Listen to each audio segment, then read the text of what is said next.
This pudding brought to you by the Pudding Tribe. It's the Great Divide. Chocolate or vanilla? Great divide of somebody's behind facilitated this episode. I'm not leaving that in. Better eat up that snack pack because we're about to head into the canyon. Oh my God, Kaylee. I was so hungry. And now I have pudding. Do you remember, in case any of our listeners are new, or AJ, you don't remember, we're here at Atlas Shrugged, a married couple. Yeah. I am Kaylee. And I'm AJ. And this episode of Atlas Shrugged is unofficially brought to you by Snack Pack. When you need your vanilla and chocolate yogurt pudding in a glass, go ahead and reach for one from Snack Pack. It has all the flavors you love, brown and white. Never had lychee nuts? Me neither, but you can dream about putting them on your pudding in this episode of Avatar: The Last Airbender. They make a great pudding topper. So that's where we're at because... I have to do ruffled potato chips. If you don't believe me, try it. I'm sorry to say that I have seen this particular episode of Avatar. This has to be at least my 10th time, at the very least. AJ's first time. Is this one of those that they played a lot? No. I would say it's no one's favorite rerun. I would think I would show at any point that they would have just glossed over this one. That pudding really hits the spot. Following the events of Jet, which was a really great episode, we find ourselves in a random mountainside place, right? Yep, we are camping in the desert. Team Avatar opens after, yes, a fantastic episode. Jet. Great episode. Fantastic episode. The Great Divide, definitely up for debate. But the episode opens with the tensions of brother and sister Sokka and Katara continuing to be strained, and in a very weird scene at their camp, we see them have an argument over... They don't seem like themselves. No, they seem extremely passive-aggressive, and Sokka doesn't think there's a reason to put a tarp up if they're in the desert and it's the dry season. And Katara's like, just carrying some little twigs, and she thinks that's going to keep them warm all night. So they're both doing a pretty poor job. Yeah. It's Sokka and Katara are being animated here, but it's like instantly you see the problem with this episode. This is not these characters. No, they're like caricatures from the moment the episode opens. Caricatures, right. They're like the description on the back of the action figure box. Like I told you, this episode is considered the worst episode of Avatar. I consider it probably the worst episode of Avatar. Are you going somewhere? I'll be right back. Okay, guys, that is how much AJ doesn't care about this episode. Though he did take like 5 pages of notes, so I don't know if that is like just line pages filled with jokes, or if he had some real insights on the episode. Though between you and me, there probably aren't that many insights in this episode that aren't clear. And I'm still just sitting in this room by myself. Do you want water? Yeah. So, yeah. Opposition. The Great Divide of some cheeks created this episode. I'm not going to say which cheeks. Or whose. I don't think we can know whose unless we look up the Wikipedia and see who brought us this episode. I think there was a writer's strike. There had to have been, right? Okay, this was pre-2008, so maybe... When is a writer's strike? I have 2 things to say. Okay. 1 is filler episode. Okay. 2 is filler episode. That's it. Yeah, that's it. So I looked it up. John O'Brien, the same writer who brought us Chapter 9, the Waterbending Scroll, actually was faced with the deadline for this episode. It seems so. Yeah. Though I guess some of the caricature and silliness of this episode tracks. It definitely does, and it puts more in perspective. Like when I first saw this episode, and just like how not great it was executed. I thought maybe they had like a guest writer come in from like Power Rangers or something, but no, it was John O'Brien. So hey, if I was judged by my worst work, then I would be in dire straits. And dire straits we are in as we approach the Great Divide, the Grand Canyon of the Avatar world. The Grand Canyon, the Great Divide. Why is it there? What is the Avatar? These questions and more answered. So we're socking our way through a tent, and then Sokka emerges. Yeah, he's like, it's the dry season. I'm not going to put this tarp up.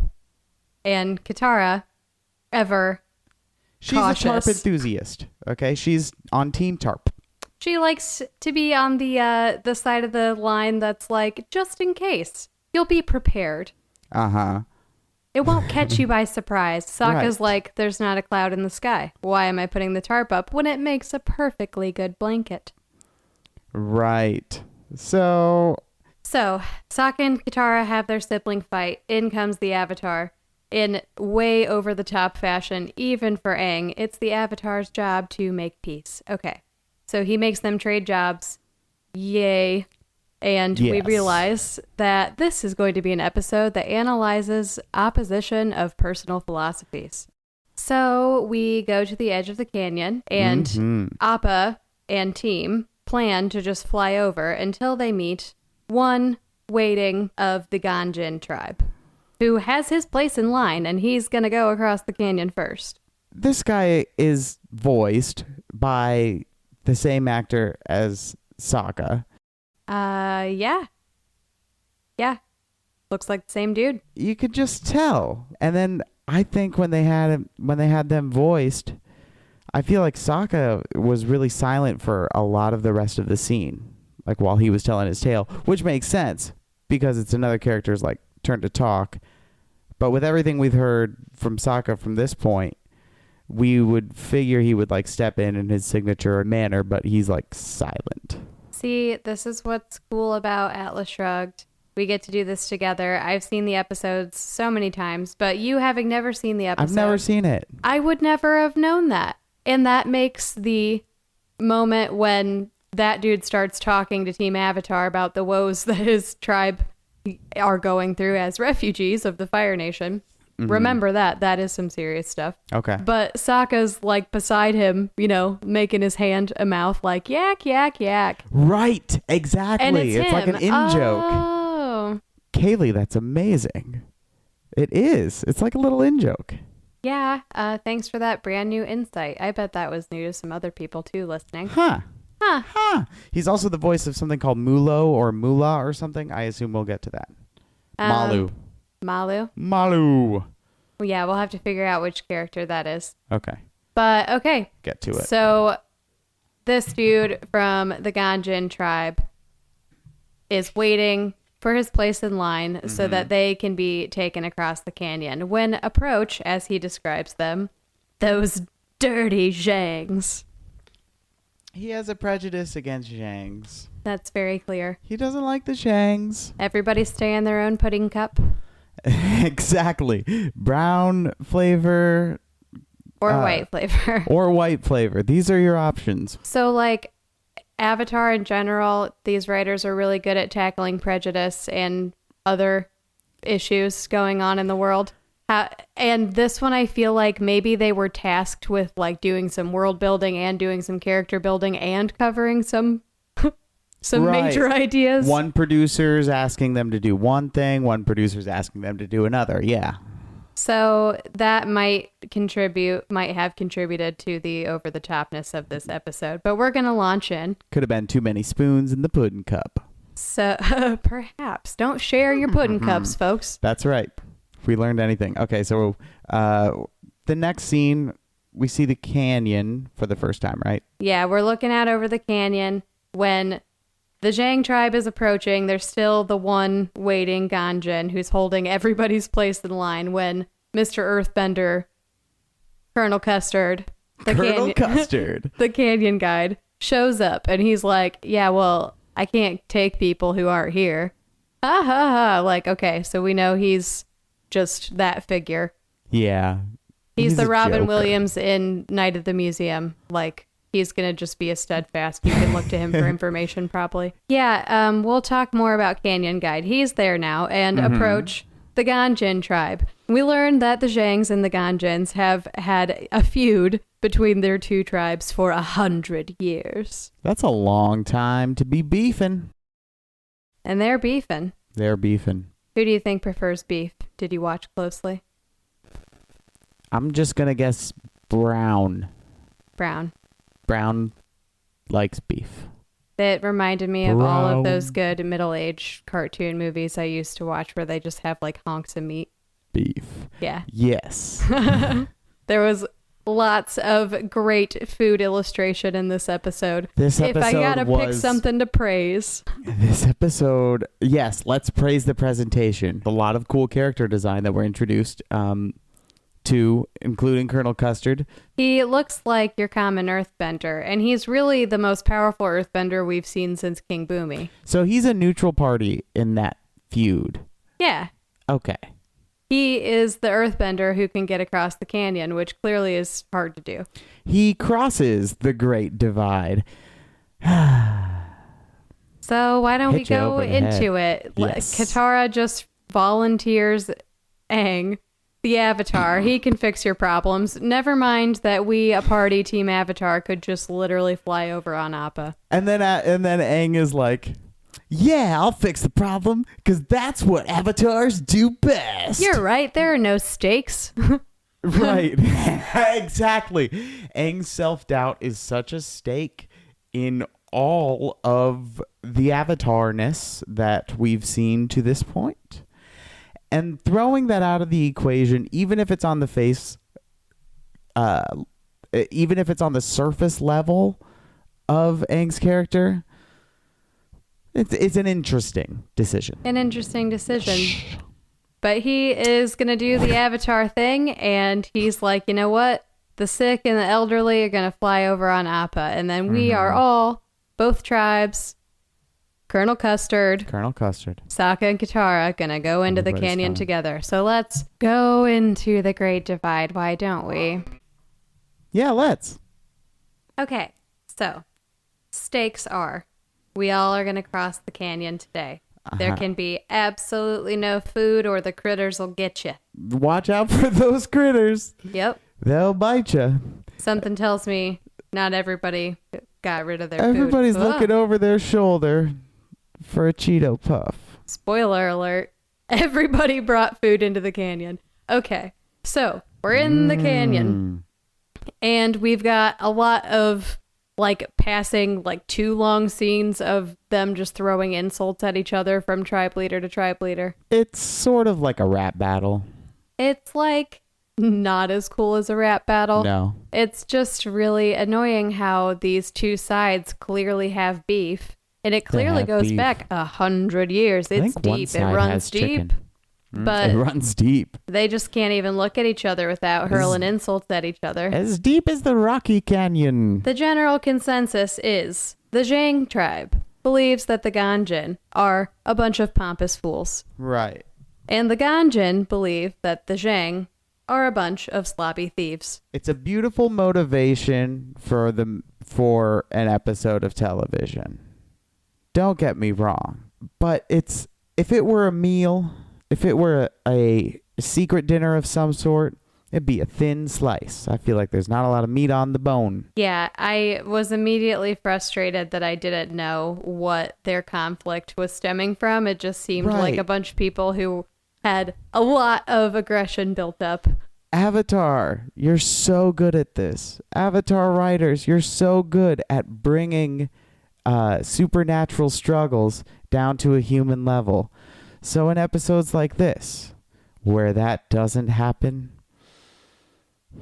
you feel the lack. Yeah, I think so. So why don't I cover a little bit of ground very quickly? Or a lot of bit of ground very quickly. Okay. So we're making our way down the wall. And Colonel Custard gives us a little bit of history. He's a good tour guide and explains that all scientific reason tells us this canyon was carved by angry earth-bending spirits. And yeah. We finally make it to the bottom of the canyon. It's gonna be, evening time. But a canyon crawler, what do you know? One of these wicked, I don't even know, bug, roach, furry things. So it's kind of like a spider, but it has 4 legs. So it's like a mammal. It's and it's got these teeth, these weird like eye, nose, mouth, tooth layout.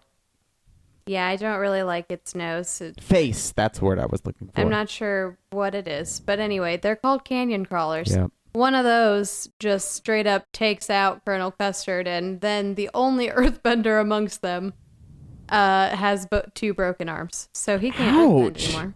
Oops. So Colonel Custard was earthbender, the only earthbender. Uh-huh. Katara's a waterbender. Heel. And Aang is an airbender who can also waterbend. He can't earthbend yet. He has aspirations of becoming an everything bender. An omnibender.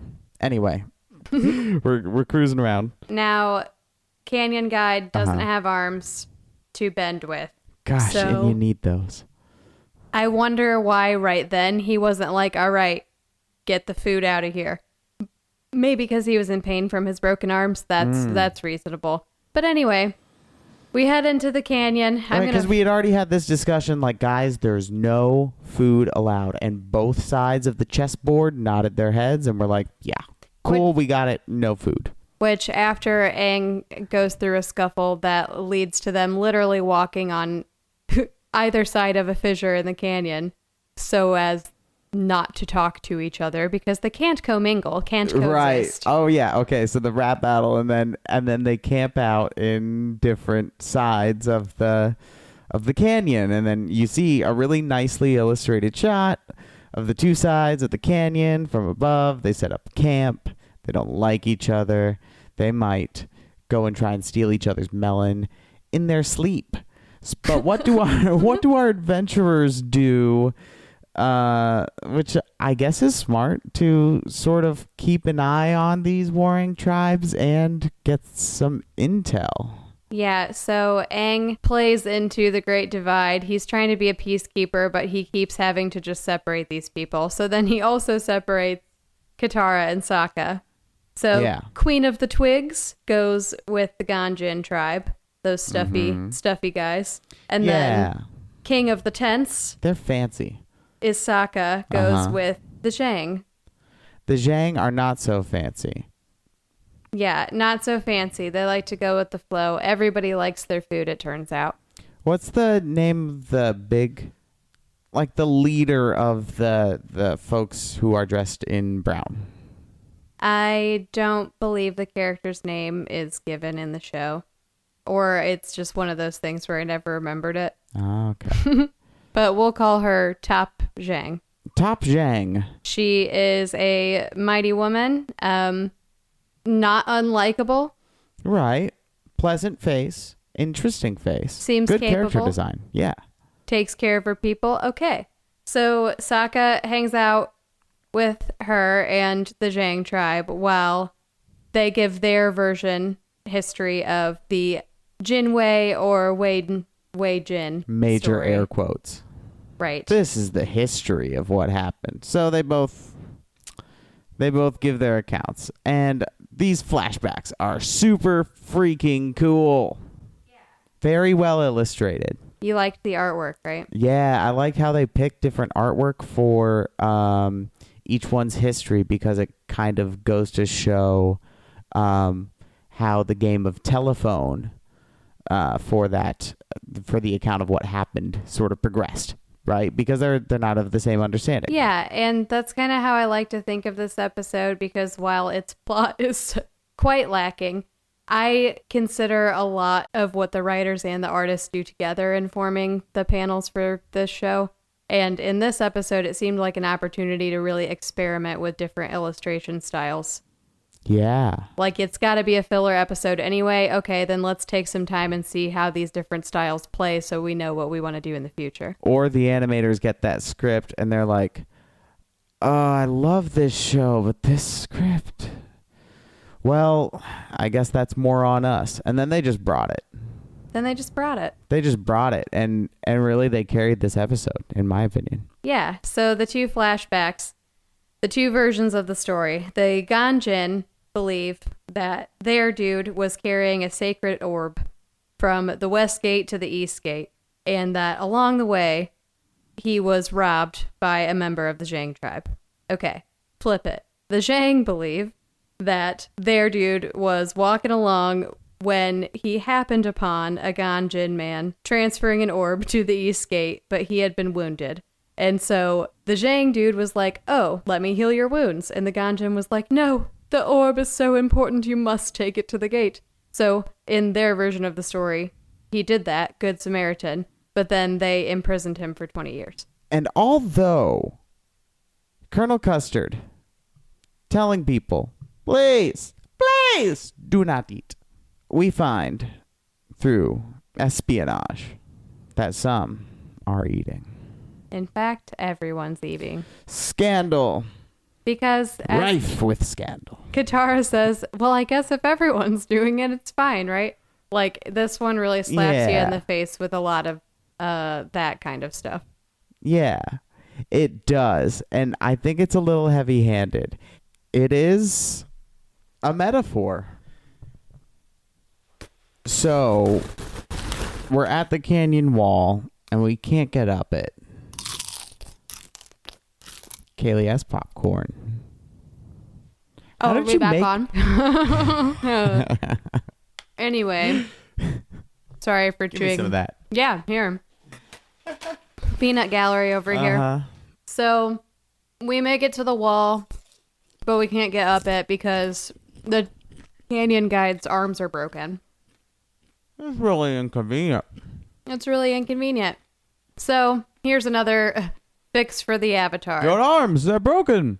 As they're trying to figure that out, all the canyon crawlers in the whole dang canyon come upon them. Yeah. And yes, I think that this part felt very Power Rangers. Super Power Rangers. Nothing against Power Rangers. There's just like the guy we've named Colonel Custard just like pulling his leg along, limping away. Like, you won't get me. Meanwhile, these two tribes, which throughout the episode have been acting, can I say this, like Karens. Real Karens. They're Karens. They are inexplicably mad. No motivation is apparent for their anger against each other, except like they think a different way about what happened. So I think this is like a stand-in for, I don't want to reach too far, but maybe this is sort of a literary stand-in for like Christianity versus Muslims. Well, because if you think about it, it's the same thing. It's like they both have an account of some dude, but they disagree on the details, right? Yeah, they totally have completely separate accounts of the details. Exactly. And it's probably because like the story got passed down, and as it got passed down, it just like kind of warped. Yeah, it's like holding grudges is a way of life.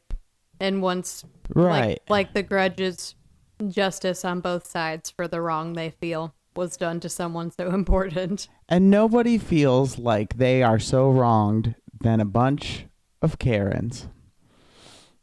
Yeah, let's not forget, they certainly complain, and they seem to have very hungry bellies a lot. Hungry. And hunger will drive you to extraordinary things. So I read a news story about a couple of days ago about somebody who was so mad that they hadn't received their McDonald's order yet that they walked into the store. This was just like small town the McDonald's, walked in screaming, "Where's my food? Where's my food?" They hadn't had their order yet. Eventually, he doesn't like the answer he hears and goes behind the counter to shove the worker. And when the cops got there, apparently the cops were called, and when they got there, they were just screaming, "I want my food! I want my food!" Hunger can drive you to some crazy stuff. And perhaps some out of the norm behavior. Yeah, I wholeheartedly agree.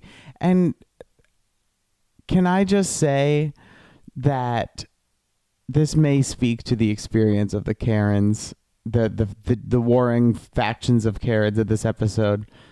When that guy who was arrested and charged with making terroristic threats about every worker in the store in a McDonald's, okay? The guy they arrested, his mugshot did not look apologetic. One bit. You want to know why? He never got his food. So why are these guys working together all of a sudden at the end of the episode? After actually pulling swords out at each other? Yeah, they had swords at each other's throats, and now they're helping each other fight a common enemy, right? Right. Which are the monstrous canyon crawlers that crave all food. So I guess let's just get through the divide and climb up the wall. Let's get through the divide. Climb it up the wall. Sorry for everybody who's still with us. I think, this is a tough episode, and we're still having fun with it. So, yes, we are still having fun with it, because that's what avatars do best. They make peace. So let's talk about probably the most interesting part of the episode. Well, how do we get up the canyon wall? Let's talk about the craze of... I don't even remember. Aang just pulling a sack over a canyon crawler's snout and being like, "Do what I do," and like everybody does it. The imagery of that scene hits different in 2021. That's all I'm saying. Yeah, I think there's a disparity about food and a need to move to a new safe place in great numbers, and some debate and opposition between the two sides about who is most deserving or most in need. So there are some serious things these people are trying to work through, and I think the canyon crawlers are stupid. They're stupid. They gonna come gobble up all your food. I mean, but no problem is too big or too gross for the avatar to do what avatars do best and come up with a solution, which is tell these spiders to can it. Rope their mouths together. Muzzle them. And how does he muzzle the spiders? With a little... with a sock. With the food sacks that they With the food sacks that they snuck in. The thing that they had in common. I think there's a metaphor. What's the metaphor?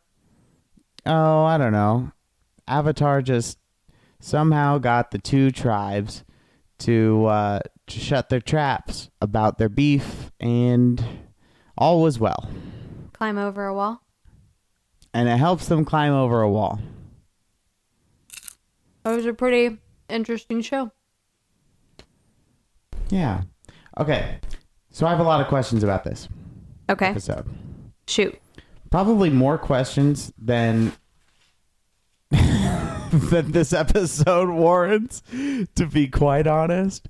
But I have questions. I took like 4 pages of notes, and I couldn't even write down a single thought for the first 5 minutes because of reasons. So, my first question is just, the tribes are feuding, but why? That's a rhetorical question. The second question is this. Why have the Avatar... So his arc for this episode is basically, I think I can. I was right. There's, Yeah. So what do we learn? So that is a great transition. The Avatar is learning that his role is to be a peacekeeper and that he should be open to all people and to helping all people. His methods are a bit unshaped at this time. Yes. So as they make it over the wall, Aang decides to right the wrong by setting the record straight and telling them the true history of their tribe's feud. Hello, Miss Norris. Hi, Nori. Mrs. Norris is our cat. So he sheds some light on their feud, and he gets them to agree on a common story. And I guess the takeaway here is it's virtuous to lie when Aang does it. I don't know. Help me unpack this one. Is it virtuous to lie when Aang does it? I would like to answer that with a question because I don't have an answer, but I do have a question. Okay. Which is, in terms of Aang's methodology in peacekeeping, do white lies keep the peace? The whole thing seemed morally cheap to me. Yeah. It's like a gotcha moment, and I don't think Aang is really like a gotcha moment kind of guy. But Aang is on like a gotcha moment kind of guy kind of channel. Nickelodeon, I mean. So again, I suspect some heavy producer influence on this episode. I guess that too, because I think you're right. You said that at the very beginning it felt very out of character for everybody. For everyone. Right away. Yeah. And yeah, so Aang, I mean, I think that was maybe one of the funniest moments. Oh my gosh. Gotcha. So, okay, it was all a game, he says. Wei Jin and Jin Wei were brothers, twins in fact, and they were 8, and they were just playing a game that you just shout redemption when someone scores. And he wasn't kept in prison. He was put in the penalty box for 2 minutes. And it was fine. That's what he says. I'm 112. I don't look it. And thank God the art was good. Thank God the art was good. Because the art was really good. Again, I think the artist saw this script and they're like, well, at least it's going to look good. And I mean, at the end of the day, even though the plot kind of sucked, the tribes do go on towards a new home together as one tribe. And there's a togetherness. I'm not sure it had a lot to do with Aang. Right. He did less peacekeeping and more lied. He was like to offer enough distraction for them to not insult each other for a second. It's like a chaotic good or chaotic neutral in this episode, which doesn't really seem like him. And plus that him exhibiting that peacekeeping was not predicated on anything. It's not like we learn at first that Aang is scared of being able to keep the peace. That might have been more interesting. And here's a leap. Some of you might like it. But in terms of metaphors, they enter the canyon, the Great Divide, with an earthbender who immediately breaks his arms and can no longer earthbend. Right. And that says, okay, Aang's the Avatar and it's his job. He's going to do his best to keep the peace, but he's not moving big boulders here. He's not moving the earth. Right. I read somewhere that all kids go through a lying phase in early elementary school. Ooh, that sounds fun. Did you go through a lying phase when you were young? The hardest time I was ever called out for lying was in 3rd grade, and it left such a huge impression on me. Basically, I tried to tell everyone that I had gone mountain climbing when I hadn't at the beginning of 3rd grade, when everyone's telling each other about their summers. And instead of thinking that I had to compete with one person's summer, I thought if you took the sum total of everyone else's summer, that's cooler than mine. So I felt this intense need to be oh yeah, well my summer I went rock climbing, and you know how long that lasted? You one-upped a story I when you tried started to. with an entire summer climbing mountains.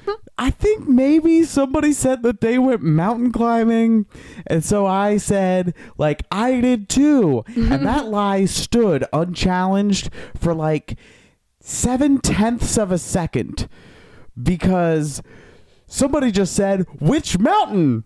And I didn't know.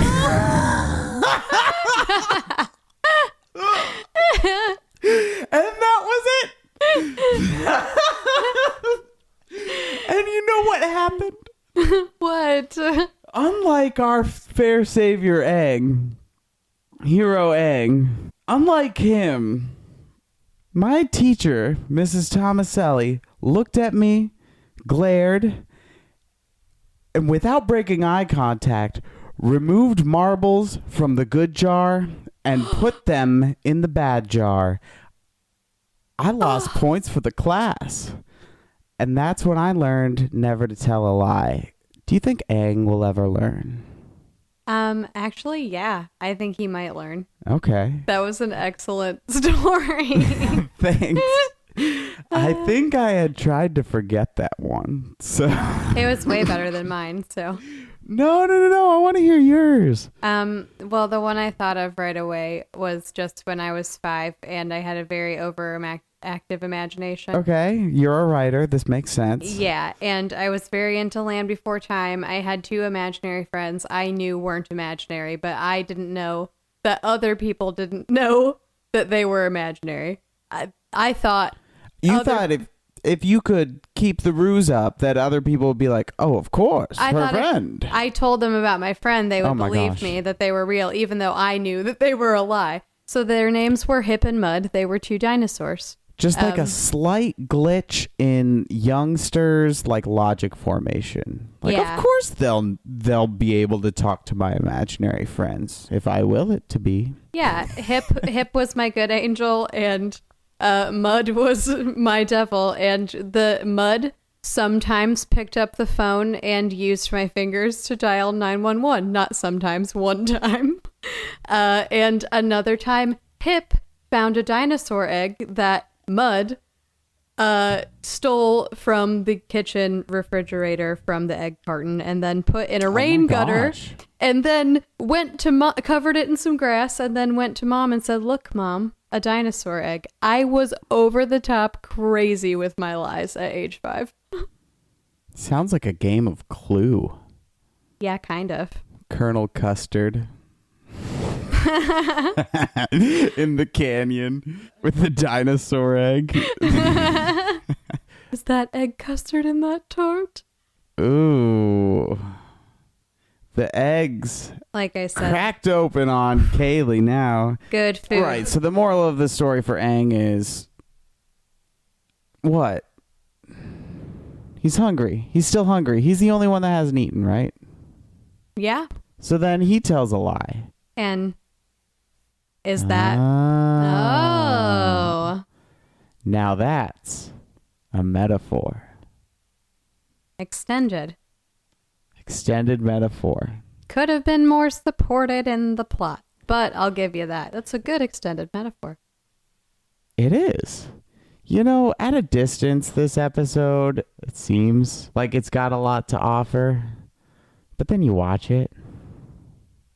Then you watch it. Yeah. And I think even if the episode doesn't give us this, our discussion after can.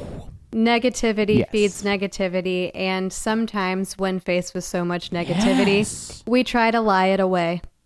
So was the point of the episode to make us feel so negatively towards it that then when the episode ended, it felt like we got a cup of custard? Yeah, like, is it one of those things where, like, you're supposed to feel like the good person at the end?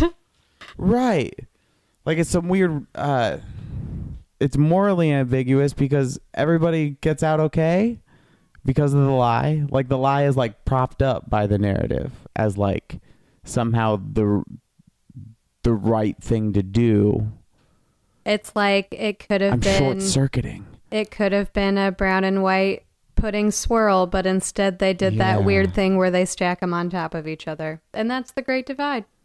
brown pudding, white pudding, all kinds of pudding should put in their differences aside. That's the great divide. Redemption! Redemption! Wow. That was death growl. I wanted it to go real low. It was really low. It wasn't what I tried to do exactly, but it was close.